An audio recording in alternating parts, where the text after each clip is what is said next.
beneath Jerusalem, beneath the prayers, beneath the temples, there is a level no one is allowed to enter. Not because it collapsed, not because it is unsafe, but because it was sealed on purpose. Ancient symbols older than religion were carved into its walls. Doors were closed without mortar, only precision. And every empire that ruled Jerusalem chose to leave this place untouched. This is not a legend. This is the city beneath Jerusalem. Jerusalem is not built like other cities. Most cities expand outward. Jerusalem expands downward. Beneath the old city lies a vertical archive of human history, layer upon layer of stone, ash, blood, and prayer. Archaeological surveys confirm more than 60 distinct layers of construction, some descending over 30 meters below the modern streets. Each layer represents a civilization that conquered, ruled, and eventually vanished. But there is a point where official excavation ends. Not because there is nothing left to find, but because what lies below belongs to no single religion, no single era. The lowest accessible tunnels beneath the city of David reveal massive limestone blocks weighing several tons, fitted together with precision rivaling modern engineering. These stones do not match Roman methods. They do not match Herodian styles. They belong to something older. Carbon dating of organic material trapped between these stones suggests construction activity long before the first temple, possibly reaching back to the early Bronze Age. And yet, these depths show signs not of primitive settlement, but of deliberate planning. Jerusalem was not simply inhabited. It was designed, and the deepest design remains hidden beneath sealed passages, beyond public reach. Beneath the city everyone believes they already know. The level that has no name. Archaeologists working in Jerusalem use careful language. They speak of strata, contexts, and transitional layers. But in internal reports, there is a term that never appears in public lectures or museum plaques: the unnamed level. This is the depth below which excavation logs become incomplete.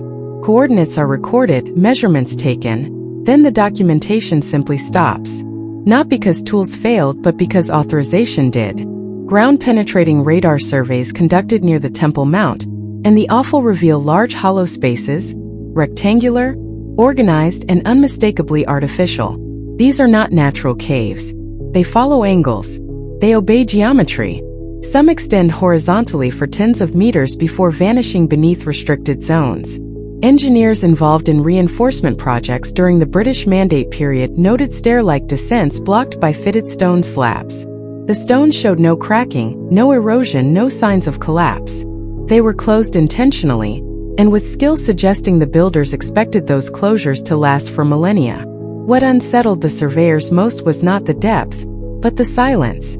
No soot marks from torches, no graffiti, no ritual residue, as if those passages were never meant to be walked, only sealed. A city built to be entered leaves traces of entry. This level leaves traces of denial, symbols that precede belief. When the sealed passages were first documented, the markings on their walls were dismissed as erosion, until patterns began to repeat. Carved deep into the limestone were symbols that did not form words, prayers, or names. They were not decorative. They followed ratios. Distances between carvings were measured, consistent, deliberate.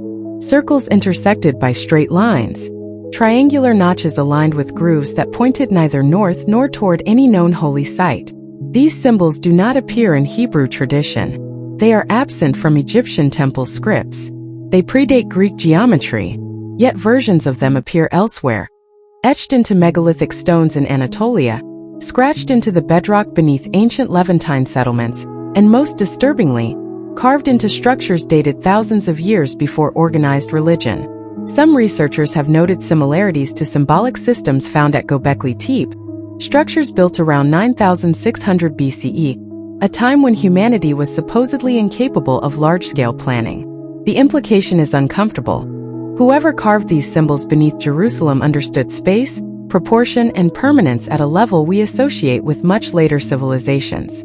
One former antiquities researcher described the symbols as functional, not meant to be read, but to be activated by presence.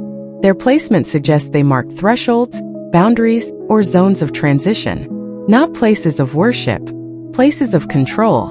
If temples were built above these symbols, then the sacred may not have come first. It may have been layered on top, an echo, not an origin. And whatever belief systems followed, they inherited a ground already speaking a language far older than faith. The seals and the silence. The deepest structures beneath Jerusalem are not ruins. They are closures. Across multiple excavation sites, beneath the city of David, near the Offal, and at the edges of the Temple Mount, researchers encountered the same anomaly. Sealed entrances that show no sign of emergency collapse. No debris cones. No fractured ceilings. No hurried masonry. Instead, there are doors. Stone slabs fitted so precisely that even today, blades cannot be slipped between them. No mortar. No inscriptions announcing purpose or warning. Just weight, balance, and finality. These seals were designed to endure earthquakes, invasions, and time itself.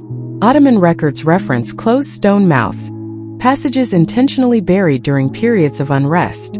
But these documents also state that the seals were already ancient when they were catalogued. The Ottomans did not close them. They inherited them. British engineers in the early 20th century encountered similar barriers while reinforcing foundations. Their reports note something unusual. Air pressure differences behind certain seals. Not drafts. Not voids caused by decay, but controlled, enclosed spaces that had remained untouched for centuries, possibly longer. What unsettled them most was the lack of reuse. Jerusalem has always recycled its stone. Walls are torn down, temples rebuilt, foundations repurposed. But these sealed areas were left intact by every conquering power: Babylonians, Romans, Byzantines, Crusaders, Ottomans. Empires that erased religions chose not to open these doors. Silence in archaeology usually means loss. Here, silence means agreement. The guardians without names. If something is sealed for thousands of years, the question is never how, but who makes sure it stays closed. Jerusalem has changed rulers more times than almost any city on earth, yet the deepest levels beneath it remain untouched. That kind of continuity does not happen by accident. It requires transmission of rules, of warnings, of responsibility. Ancient texts speak quietly of this. The Essenes described keepers of the depths, men tasked not with worship, but with separation, ensuring that certain places were never entered. Later, early Christian monastic orders referenced subterranean knowledge that was not sinful, but dangerous to reveal. Then come the Templars. For nearly a decade in the 12th century, they operated directly from the Temple Mount. Officially, they were poor knights. Unofficially, they excavated beneath the sacred platform itself.